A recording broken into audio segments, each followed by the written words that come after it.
Satu, dua, tiga.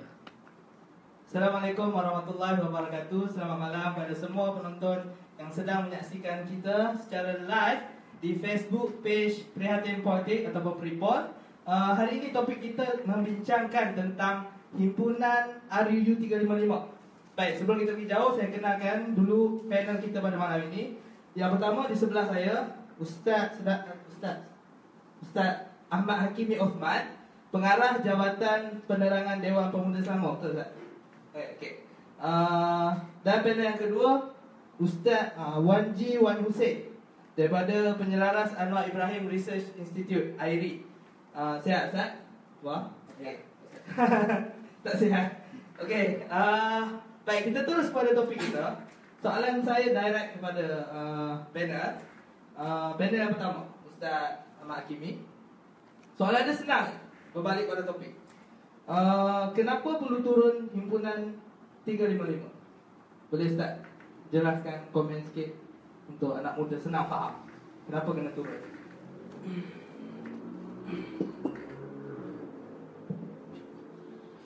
Assalamualaikum warahmatullahi wabarakatuh. Alhamdulillahirabbil alamin. Nahmaduhu wa nasta'inu wa nastaghfiruh. Asyhadu an la ilaha illallah wahdahu wa asyhadu anna Muhammadan abduhu wa rasuluh.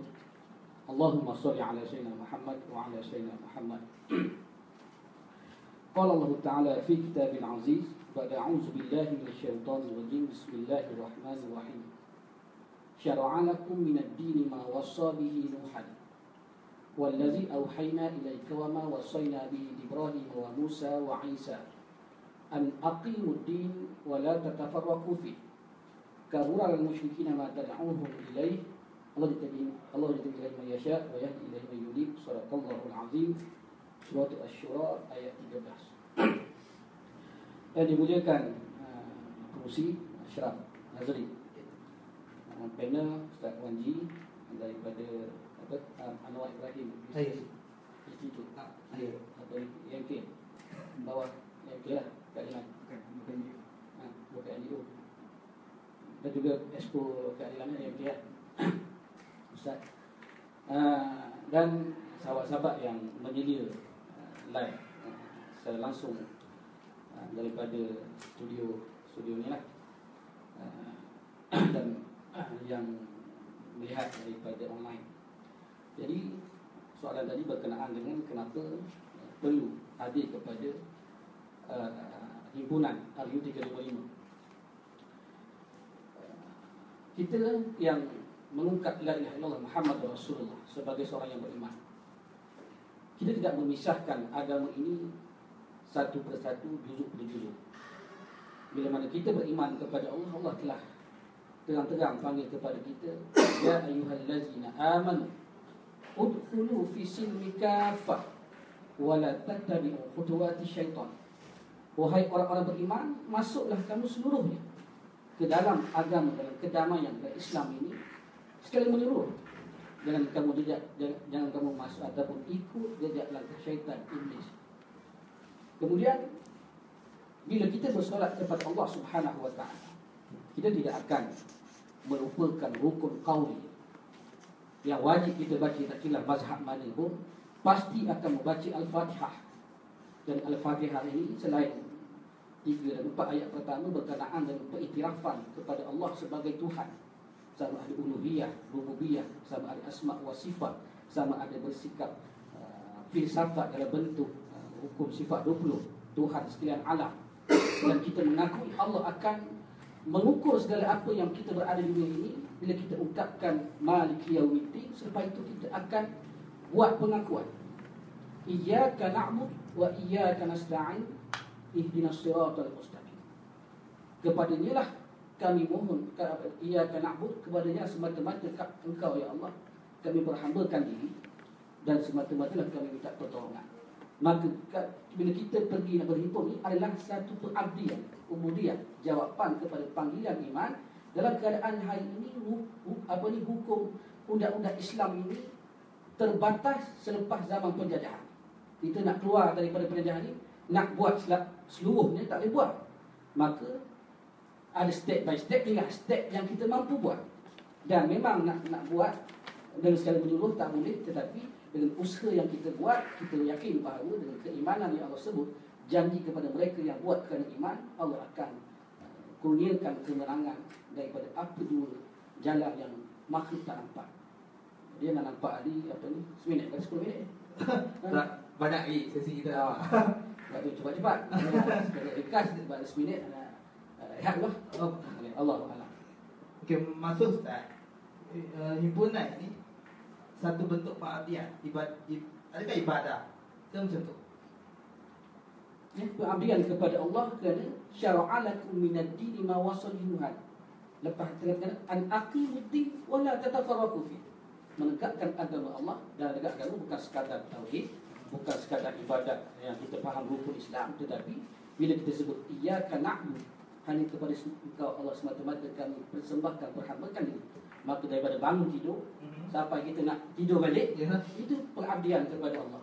Maka semua yang kita faham ada kaitan pahala dosa, buat kerja semua dan bentuk ibadat kepada Allah. Termasuklah himpunan ni. Okey. Baik, terima kasih kepada Ustaz. Okey, berdasarkan jawapan tu, saya minta Ustaz Wanji, perlu ke himpunan 355 itu sokong? Sebab apa? Sebab kita tahu, kita dengar, kalau ia tak pergi, apa hukum dia? Takkan kalau tak pergi, adakah kita ni penyokong Ahok kan? Kita dengar berita macam tu. Jadi kita minta komen Ustaz Wanji tentang perlu ke himpunan 355 ini disokong atau tak turun ke, kena turun ke, macam mana dan sebagainya. Bismillahirrahmanirrahim. Assalamualaikum warahmatullahi wabarakatuh. Alhamdulillah alamin, wassalatu wassalamu ala asyrafil mursalin wa ala alihi wasahbihi ajma'in. Moderator Syaf dan Ustaz, alhamdulillah syukur kepada Allah SWT kerana kita bertemu pada malam ini untuk kita bincang tentang RU355 kan. Berkenaan dengan himpun, anda rasa negara ini negara demokrasi. Bila kita tahu Malaysia negara demokrasi, maknanya demokrasi ni ajar pada kita hak kebebasan. Sesiapa sahaja pun kalau nak berhimpun lah, itu hak mereka. Selama mana perhimpunan itu tidak melahirkan kerosakan. Contoh macam membakar tayar ke apa ke, sampai mengganggu orang, itu memang tak boleh. Masalah masing-masing nak buat pemikiran tu, itu bukan satu benda yang dilarang dalam demokrasi.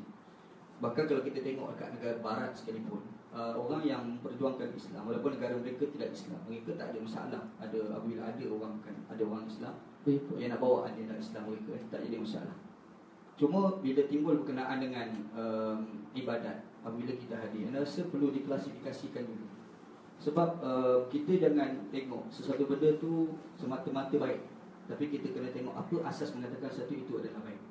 Bahkan ada benda baik itu dia melibatkan ibadat, dan ada benda itu adalah baik pada akli manusia tapi belum tentu lagi baik daripada sisi Tuhan. Jadi kena clear dulu kan. Contoh macam kita mengatakan bahawasanya puasa itu adalah baik, tapi puasa pada 1 Syawal yang pada akli kita mengatakan baik, dia tidak semestinya baik di sisi Allah SWT. Jadi walaupun baik, tapi dia tidak boleh dikatakan sebagai ibadat. Jadi ibadat dan satu lagi benda yang baik, dia kena klasifikasi awal-awal. Kalau kita letak secara umum, itu ada salah satu cara berfikir yang salah. Sebab yang mengatakan baik, maka itu adalah ibadat, ini adalah pemikiran yang bukan daripada Ahlussunnah wal Jamaah. Ini pemikiran Mu'tazilah sebenarnya. Sebab Mu'tazilah meletakkan asas kebaikan adalah satu ibadat, satu kebaikan mesti satu ibadat. Itu pemikiran Mu'tazilah. Adapun Ahlussunnah wal Jamaah tak, dia melihat baik di mesti selaras dengan nas. Kalau selaras dengan nas, maka ia adalah kebaikan yang boleh pahala. Tapi kalau sekiranya baik pada akli tapi tidak semestinya berdasarkan kepada nas, maka dia tidak semestinya dikira sebagai pahala. Jadi bila kita letak sebagai asas pahala baik dan ibadat itu, kita kena klasifikasikan nilai itu terlebih dahulu. Satu. Yang kedua, bila kita sebut tentang buat dapat baik, kita kena tengok juga apakah benda ini benar-benar hukum Allah Subhanahu Wa Taala secara mutlak, ataupun situ ada percampuran antara hukum Allah dengan hukum manusia. Bila kita mengatakan bahawasanya sesuatu hukum manusia itu adalah hukum Allah, kita dah tak ada beza dengan apa yang Allah Ta'ala cerita dalam Al-Quran. Ittakhidhu ahbarahum wa rubbanahum arbaban min dunillah. Orang-orang Yahudi itu, mereka mengambil guru mereka, padri mereka syirik daripada Allah.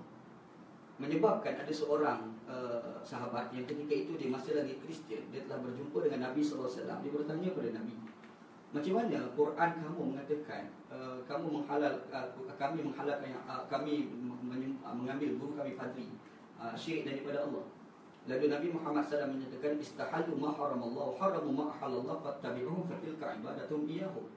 Guru kamu menghalalkan yang haram, mengharamkan yang halal, kamu pergi ikut, maka itulah syirik yang kamu lakukan pada guru kamu. Maknanya kalau kita nampak di situ ada benda yang guru itu mengatakan baik, belum tentu lagi baik di sisi Allah Subhanahu Wa Taala. Maka kata guru itu tidak boleh dikatakan sebagai kata Tuhan, tak boleh. Kalau kata juga kita tak ada beza dengan Yahudi. Ataupun kita mengatakan campuran di antara hukum kita dengan hukum Tuhan itu sebagai hukum Allah, itu pun salah. Al-Quran sendiri menyatakan afatu'minuna bi ba'dil kitab wa takfuruna bi ba'din fama jazaa'u man yaf'alu dzalik illa khizyun fil hayatid dunya. Apakah patut kamu beriman separuh daripada kitab dan kamu tidak meninggalkan separuh yang lain? Tidak ada balasan daripada apa yang kamu lakukan itu kecuali kehinaan di akhirat. Maknanya kalau kita tengok daripada ayat itu, fahamnya kita akan nampak percampuran di antara hukum kita dengan hukum manusia, hukum Tuhan dengan hukum manusia, dan lalu kita mengatakan itu sebagai hukum Allah. Itu juga adalah amalan bukan Islam wal Jamaah, bukan amalan Islam. Itu amalan yang ambil daripada cara orang Yahudi. Makanya bila kita nyatakan ibadat, ya, kita boleh katakan ibadat, tapi sejauh mana selaras dengan nas, itu soalan. Kalau bercakap dengan nas dan kita mengatakan itu sebagai ibadat, itu adalah satu tanggapan yang salah. Okey Ustaz, simple lah. Ustaz secara peribadi sokong ke tidak himpunan 35? Kalau tak sokong, apa status orang tak sokong ni? Secara simple. Okey, Ana secara peribadi Ana tak menghalang orang yang nak pergi himpunan, sebab itu hak demokrasi mereka. Okey. Tetapi Ana secara peribadi Ana memang tak sokonglah dengan kandungan RU355. Okey. Tapi siapa nak pergi itu hak mereka. Status tak pergi, status orang yang tak ada masalah, tak ada masalah. Okey. Baik, terima kasih Ustaz Wanji atas huraian yang diberikan sebentar tadi. Baik, yang ketiga kita direct terus kepada Ustaz Hakimi. Okey, Ustaz mesti tahu ada satu lagi himpunan yang diadakan untuk orang panggil counter himpunan 355 ni. Himpunan tolak Adil 355 kalau tak silap nama dia. Saya rasa Ustaz tahu. Jadi apa pandangan Ustaz tentang himpunan? Kenapa adanya orang macam ni buat satu lagi himpunan untuk tolak himpunan 355? Pada Ustaz, kenapa ada orang yang buat himpunan macam ni? A'udzubillahi minasyaitonirrajim. Bismillahirrahmanirrahim. Nama Allah, semua mohon perlindungan daripada Allah, daripada syaitan yang berjam. Dan kita memulakan segala perkara ini dengan nama Allah yang Maha lagi Maha Penyayang.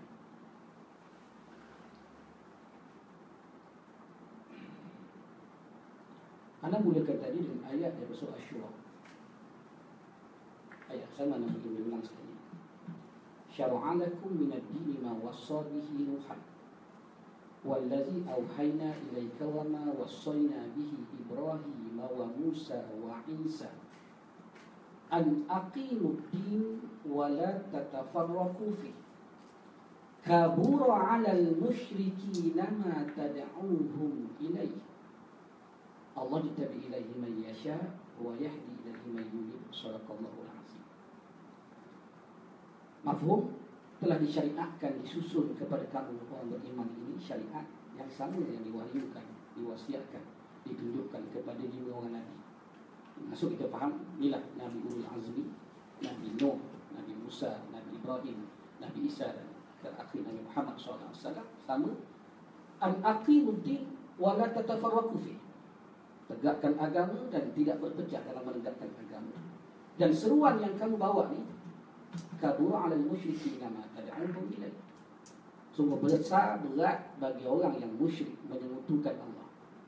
Secara umum sebut menyekutukan Allah.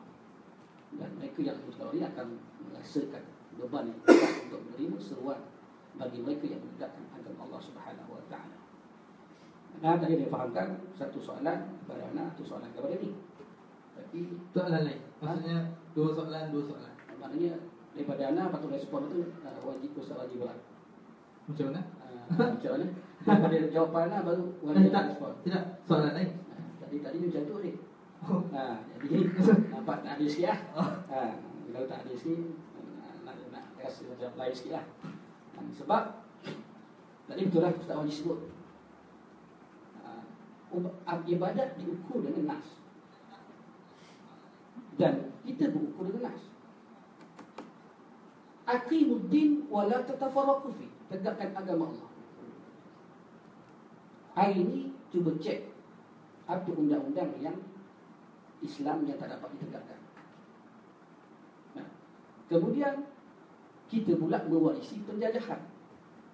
Dan bila mewarisi penjajahan, kita dijajah ketika kita lemah. Dan bila kita lemah, seluruh kekuatan kita yang dulu kita memerintah akhirnya dicengkam, dijajah. Tapi bukan sekadar kuasa dijajah, undang-undang dijajah, tetapi pemikiran dijajah. Bila disebut tentang penentangan kepada agama dan menyeru agama ini tak lagi daripada yang disebut oleh Al-Quran Al-Karim. Siapa penggolongan yang nak menentang penegak agama tidak akan lari daripada 4 golongan. Yang kita kalau baca Fatihah pun inilah 4 golongan yang ditafsirkan ulama, ghairil maghdubi alaihim waladdallin. Cari dalam tafsir ghairil maghdub dia akan 2 golongan, al-yahud wal musyrikun. Dalam ayat yang lain, inna asyaddan nas adawatan lil ladzina amanu al-yahud wal ladzina asyraku. Ad-dhalin kedua 2 golongan, golongan Nasara dan golongan munafik. Jadi 4 golongan ini akan sentiasalah dia menjadi halangan kepada mereka yang mengikut jalan Nabi. Dan Nabi, kalau kita tengok Nabi tak buat terus terima Al-Quranul Karim terus dapat buat. Nabi pun guna step by step, perjuangan-perjuangan akan melihat kepada rintangan-rintangan. Maka begitu juga hal ini bila kita bawa kepada RU355. Sebab nak ubah undang-undang Islam, nak ubah undang-undang Islam ni, nak daripada asal perlembagaan yang bercampur, kata ni bercampur antara benar dan batil. Kalau kita nak ubah semua, kena perang lah. Kita perang kan? Takkan kita nak perang kan? So kaedah muwajahah silmiah. Dan bila muwajahah silmiah, dia ada kaedah-kaedah yang boleh kita pergi. Dan kaedah muwajahah silmiah juga ditunjuk oleh dakwah Nabi. Dakwah Nabi. Cuma kena setiap step tu adalah kaedah dia. Bukan kita kata terus ibadat, terus kita kata secara umum, tapi tak letak apa ni yang khusus. Apa dia tentang hukum, kata yang mana akal, yang mana nas tadi itu. Dan begitu juga dia menentang. Penentangan dia akan lihat kepada tadi 4 golongan. Kemudian 4 golongan ini pula daripada musyrikin dia ada banyak. Pertama, musyrikin yang tahu, yang ada kepentingan. Yang ketiga, yang terdiri daripada orang jahil. Dan contoh mudah, kita tengok siapa yang kuat menentang Islam. Siapa kuat menentang Islam? Orang cerdik ke bodoh? Dalam ikut Al-Quran. Orang cerdik. Orang bodoh. Iya ke? Tak? Dalam Al-Quran, orang tentang lawan Islam cerdik ke bodoh? Tidak. Ha? Cerdik kan? Tak semestinya. Ada kitab cerdik ke bodoh? Tak semestinya. Al-Dhalin adalah orang bodoh. Al-Maghdub orang cerdik. Tak, ada kitab. Al-Maghdub alaihim wal-dhalin kata Ali bin Tak, Hatim. kalau ikut kasar ilmu cerdik tak? Cerdik dan bodoh, dua-dua ada. Tak cerdik lah kan? Dua-dua ada. Bodoh pun ada, cerdik pun ada. Tak, daripada sudut kita dunia cerdik tak? No, dua-dua ada. Okey. Al-Maghdub alaihim wal-yahud. Okey. Al-yahud orang cerdik. Al-Dhalin adalah orang Okey, maknanya ada orang cerdik, ada orang bodoh. Okey. Kita terus kan. Okey, macam soalan tadi saya Ustaz. Kenapa ada golongan yang menolak? Adakah simple penerangan Ustaz tadi mengatakan bahawa adakah golongan yang mengadakan himpunan ini termasuk dalam 4 golongan ini tadi? Mereka yang menentang. Disebutlah ada cerdik orang bodoh. Kalau orang cerdik, dia akan jadi mastermind. Okey. Kalau orang bodoh, dia akan jadi macai yang digunakan mastermind untuk menolak. Okey. So tak lari daripada konsep daripada Al-Quranul Karim, daripada pemahaman penentangan kepada Islam. Okey, so golongan yang buat himpunan anti 35 minit termasuk dalam golongan itulah. Ukur sendiri lah. Okey. Okey, baik. Ke dia ada macam ni, apa ni, contoh hari lah kita kata secara demokrasi. Sebab kita demokrasi. Ya, betul. Bagi kita tak menuduhkan tuduhkan, dia kata guideline secara ilmu. Ya, kita bagi guideline je lah. Jadi itu tuduhkan, ni tuduh ni takfir pula, aku pula kena datang ni mana nak berperangkat takfir, apa pula kena. Jadi itulah guideline. Okey. Okey. Baik, Ustaz Anji tadi. Ini polemik yang sering berlaku untuk RUU 355 ni. Hudud RUU 355. Baik, komen Ustaz tentang polemik ni. Macam mana nak clearkan kepada semua? Alright, RUU 355 kalau kita baca secara dasar kandungan, implikasinya dan juga statement daripada beberapa pimpinan PAS sendiri, mereka mengatakan itu bukan hudud dan qisas.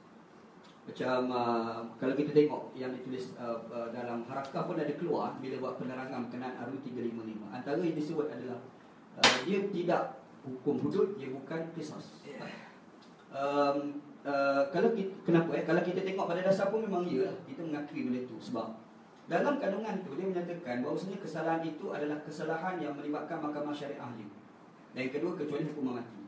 Bila kita sebut itu, menandakan hukuman potong tangan tidak boleh dilaksanakan. Hukuman qisas tidak boleh dilaksanakan. Sedangkan hukuman hudud dan hukuman qisas itu adalah hukum Allah Subhanahu Wa Taala.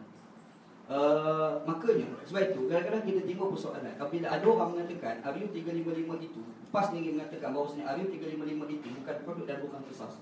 Dia tidak boleh melaksanakan hudud dan qisas implikasinya. Dan PAS juga sebelum ini pernah menyatakan barang siapa yang tidak cenderung kepada pelaksanaan hukum Allah, dan antara hukum Allah Ta'ala itu adalah hudud dan qisas, maka dia boleh jadi murtad. Dia akan jadi persoalan pula di situ. Bagaimana pula kalau orang sokong RUU 355 yang mengakibatkan, yang memberikan satu implikasi bahawasanya hukum hudud dan qisas tidak boleh dilaksanakan pula. Maknanya himpunan RUU 355 tak boleh melaksanakan potong tangan dan bukan himpunan. RUU 355 tak boleh potong tangan dan tak boleh apa? Hukuman qisas. Bila laksana? Maksudnya automatik hukum ni terus tidak boleh dilaksanakan. Okey. Oh, kalau laksana RUU 355, kalau lulus RUU 355, makanya hukuman hudud, hukuman qisas tidak boleh dilaksanakan. Itu implikasi dia. Dan itu diakui sendiri diakui sendiri oleh Taqi. YB Taqi mengakui benda tu. Kalau kita tengok statement daripada kerajaan Jamil Khair, dia buat statement benda tu. Saya simpan dalam tab saya statement bahkan Presiden PAS macam ucapan baru ni pun dia sebut, dia kata tak ada kaitan dengan hudud dalam RUU 355 untuk melaksanakan hudud dan qisas. Jadi kalau kita tengok daripada sudut itu, menandakan bahawasanya ada hukum Allah Subhanahu Wa Taala akan jadi penghalang dilaksanakan disebabkan lulusnya RUU 355. Sebab itu kita tak boleh mengatakan RUU 355 ini sebagai hukum Allah. Dia adalah hukum manusia. Sebab itu dia menyebabkan pada pindaan. Hukum Allah tidak boleh dipindah. Mana boleh pindah hukum Allah? Supaya juga macam Enactment Hudud Kelantan. Enactment Hudud Kelantan dia berlaku pindaan. Ada pindaan 1993 dengan 2015. Pindaan itu berlaku. Macam mana hukum Allah boleh dipindah? Hukum Allah tidak boleh dipindah. Yang boleh pindah hukum Allah adalah Allah Ta'ala sendiri. Manusia tidak ada hak untuk pindah hukum Allah Subhanahu Wa Taala. Tapi tiba-tiba berlaku pindaan. Bila berlaku pindaan, menandakan itu adalah tafsiran. Sebab itu kita kena beza antara dua perkara. Yang pertama, Islam ada satu tafsiran terhadap Islam. Tafsiran pada Islam ni maka lahirlah berbagai-bagai pandangan. Antaranya orang panggil Syiah, Mu'tazilah, Khawarij dan macam-macam tafsir. Bila ada tafsiran, bila sebut tafsiran, dia melibatkan akal manusia. Tafsiran manusia, dia bukan mutlak Allah Subhanahu Wa Taala. Kita tak ada masalah untuk menolak pandangan manusia. Yang kita tak boleh tolaklah wahyu daripada Allah Subhanahu Wa Taala. Itu kena clear awal.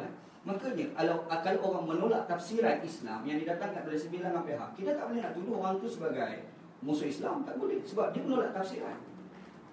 Kita orang mazhab Syafi'i nak tolak pandangan mazhab Maliki, mana boleh kita dituduh sebagai orang menolak Islam? Kita menolak pandangan mazhab Maliki. Supaya juga orang mazhab Maliki terhadap mazhab Syafi'i. Isu dia sekarang adalah tafsiran. Kalau betul-betul wahyu, maka itulah Quran, itulah hadis Nabi SAW.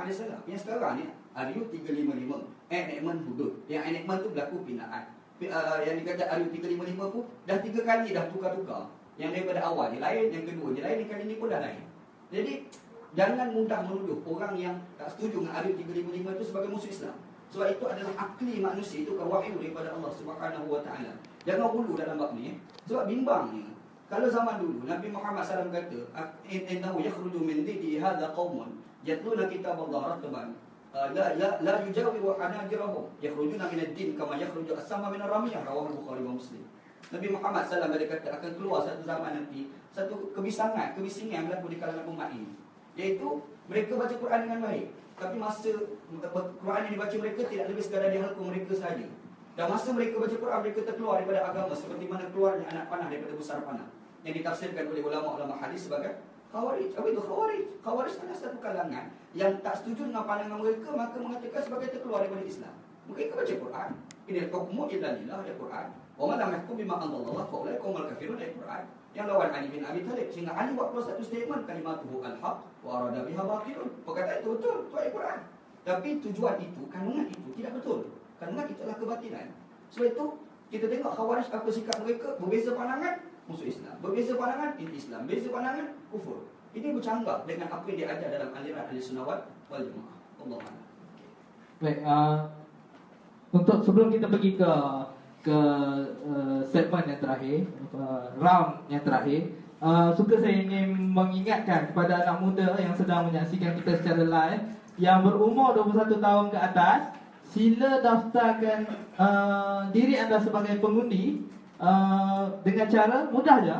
Pergi ke pejabat pos berhampiran, bawa IC dan bagi tahu nak daftar undi. Itu pesanan daripada penaja. Okey. Baik, kita kembali semula kepada forum.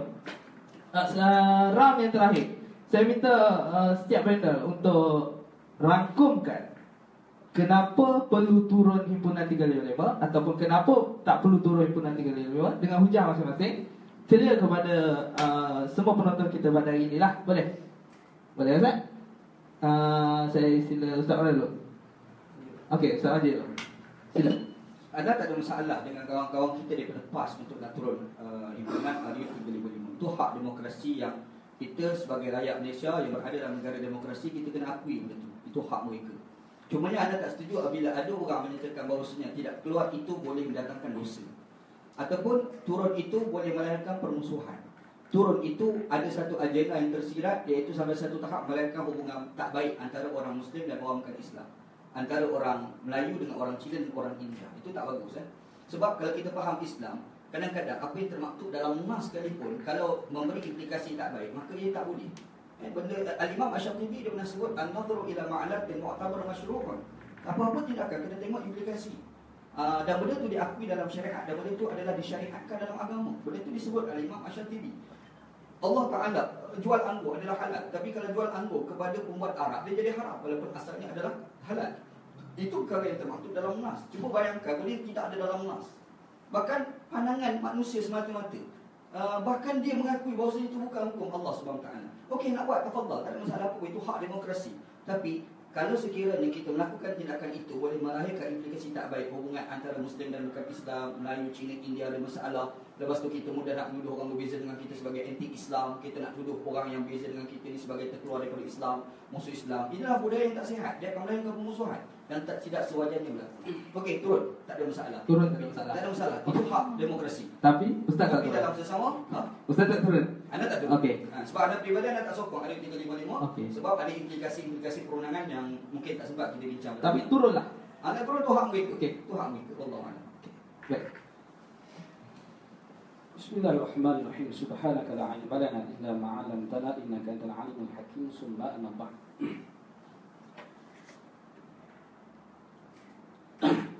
Dengan keimanan dan pengabdian kepada Allah Subhanahu wa taala untuk melihat Islam kembali ditegakkan sedikit demi sedikit dengan muwajahah silmiah yang diberi ruang oleh dengan demokrasi yang ada hari ini, kita gunakan. Kita bukan nak berperang, kita bukan nak menumpahkan darah, kita bukan nak mengkafirkan orang. Soal isu kafir mengkafir, soal marah ni biasa, timbul reaksi. Orang ni kata ni apalah, ni pas jumut lah, bertakfiri lah, macam-macam. Lepas tu orang lawan dalam Facebook. Entah gunakan benda ni untuk katakan pas begini-begini. Tak betul. Itu peribadi lah. Itu peribadi, tapi gunakan premis sebagai premis yang dikatakan inilah pas untuk menyebabkan pada siapa yang tak tahu RU kafir. Ya. Tak kata. Tak kata. Ya, Ya. masalah kan? Ha? Masalah kan? Itu peribadi, demokrasi kan? Demokrasi. Orang nak kata macam mana? Tak masalah orang PAS buat pimpinan tertinggi sampai nak tanam kat jirat. PAS pun tak ada cakap nak halang benda tu. Itu soalan. Kak Jirat, tengok persoalan dia, perkataan dia kena dibahas satu persatu. Al-hukmu 'ala syai'. Pada alat tasawwur ni. Betul, tapi masalah sekarang mereka boleh tengok macam mana implikasi Nak itu. bagi tak selagi. Okey, tahu. Okey. Sebab nak iya. kita dah bagi ruang. Okey. Ini ruang nampak lah. Dan sahabat-sahabat Allah SWT sebut RU bukan hudud. Tetapi kita tengok piagam Madinah hudud. Piagam Madinah hudud. Okey. Tapi Nabi buat lah. Tapi kalau Madinah ni surat perjanjian bukan belum Ada. Tapi hudud tak? Bukan betul. Dia surat perjanjian. Tapi keamanan. kena bila Mana ada surat keamanan dia adakan hudud. Okey, Piagam Madinah menyebabkan Fake jenayah dengan fake politik dua benda berbeza, Syekh. Okey Ustaz Haji. ruang Ustaz Kita belajar macam mana ni? ruang Ustaz dah habis dah. Tak apa, kita biar kita beri ruang. sebut. Ya, kita biar. Rujukan daripada segmen perlembagaan. Ha. Piagam Madinah disebut sebagai antara perlembagaan yang Dia tertua. bukan perlembagaan. Tahu Ustaz? Ustaz. Dia bukan suatu perlembagaan, dia isu sosial. Dia kontrak sosial, Syekh. Okey. Takkan kita tak belajar antara sosial dengan isu politik. Dua benda berbeza, Syekh. Fake jenayah dengan fake sosial dah tak sama. Perlembagaan, Perlembagaan isu persetujuan antara semua kaum yang berada di Yasrib untuk bersetuju bahawa kontrak sosial. dan kontrak sosial perjanjian untuk perlembagaan berkongsi No, kehidupan. Tahu tahu. Perlembagaan isu undang-undang, kontrak sosial isu sosial. Ustaz Haji. Dua tajuk Baik, berbeza. Al-ijtimaiyah, al-siyasah tak sama, Syekh. Macam mana nak buktikan? Mesti beza pun boleh sama. Tak, yang nak sebut ini disebut oleh Haji Zainal Abidin. Dia buat itu Piagam Madinah sebagai Okey. dan dibuat oleh beberapa kajian bahawa Piagam Madinah adalah satu contoh perlembagaan. Okey. Anda nak guna Okey, kaedah. kalau tak nak kata itu sebagai perlembagaan, perlembagaan mesti ada dasar induk. Apa dasar induk bagi Piagam Madinah? Tengok Piagam Madinah. Takkan nak faham hari ini. Tahu Ustaz. Hari ni kita bagi ruang pada Ustaz ini untuk Sebab kata RU bukan Ya. memang bukan benda Okey. itu. Aha. RU adalah benda yang kita gunakan sebagai persetujuan untuk kenegaraan berkongsi membenarkan oleh ketua dan yang diberi amanah untuk memegang kuasa melaksanakan atas apa yang diberi mandat. Dan Okey. memang Piagam Madinah memberi mandat kepada Nabi untuk melaksanakan apa yang diwahyukan kepada Nabi dan apa yang diputuskan oleh Nabi. Baik. Ya. Jadi RU sebahagian daripada proses untuk kita menegakkan Islam. Bukan wujud. Bukan. Tapi pintu dia, kalau kita buka pintu ni, dia akan membuka kepada untuk melaksanakan syariat Islam yang lain. Okey. Contoh mudah. Tapi implikasi dia hukum hudud berkisas tidak boleh dilaksanakan. Terhalang pelaksanaan. Itu pindah yang lain pula. Sebab sekarang ni dia ada jadual yang sebenar. Hari 35 akan dipindah pula lepas ni. Tak, sekarang ni kita kena faham. Ada kuasa peringkat negeri jadual ke-9, ada kuasa peringkat Baik Ustaz. federal. Kita pendekkan. Ha. Kita pendekkan. Konklusi Ustaz tadi soalan tanya. Kena turun ke tidak? Kena turun. Okey. Demi iman. Demi iman. Demi pengabdian kita kepada agama ini, untuk pribadi kita, bahawa kita beriman kepada Allah dan apa yang kita buat segala kehidupan kita sebagai orang beriman, kita turun untuk menyaksikan. Inilah bukti kita untuk kita menyaksikan kita pernah mengucap la ilaha illallah Muhammadur Rasulullah, bahawa kita buktikan kita memang hamba Allah, mengikut Rasulullah untuk menegakkan agama Allah Subhanahu wa taala. Walaupun implikasinya hukum potong tangan dengan kisah tidak boleh dilaksanakan. Setuju? Implikasi tak boleh lakukan. Baik. Memang tak boleh. Sebab implikasi RU 355, hukum potong tangan, hukum kisah tidak boleh dilaksanakan. Tapi boleh buka ikut undang-undang lain. Tak boleh. Okey okey. Undang-undang pun boleh. Okey. Bila ada 2/3/5. Kita Buatlah satu. Tak boleh buat semua, tinggal semua. Tak ada benda. kita minta maaf Ustaz. Kita minta maaf. Kita ya betul. Okey. Tak apa. Selepas ni kita sambung. Kita minta maaf. Seimbang kita. Dua anak. Okey. Ustaz dah nyatakan pendapat Ustaz ni perlu turun kerana pengabdian kepada Allah Subhanahu Wa Taala, betul? Okey, sampai situ kita minta maaf sebab sesi kita dah habis dan kita dah tak cukup masa dalam masa 10 minit tadi. Kita ada sikit lagi masa, so saya nak bagi sikit pesanan penaja pada anak muda yang sedang menonton rancangan kita secara live pada hari ini. Kita akan adakan setiap minggu membincangkan topik-topik hangat, isu-isu semasa, politik, ekonomi, anak muda dan sebagainya. Jadi jangan lupa, siapa yang tak like lagi page Prihatin Politik, sila like sekarang, share, kongsikan pada kawan-kawan, ajak kawan-kawan like supaya kita boleh terus ke hadapan dalam membincangkan isu-isu semasa. Baik, saya ucapkan terima kasih kepada Ustaz Hakimi dan Ustaz Wanji atas kesediaan untuk menerima jemputan pada hari ini. Dan saya harap perbincangan RU 355 ini diteruskan lagi, bukan pada hari ini saja. Baik, daripada Perhatian Politik, saya ucapkan terima kasih kepada penonton. Assalamualaikum warahmatullahi wabarakatuh.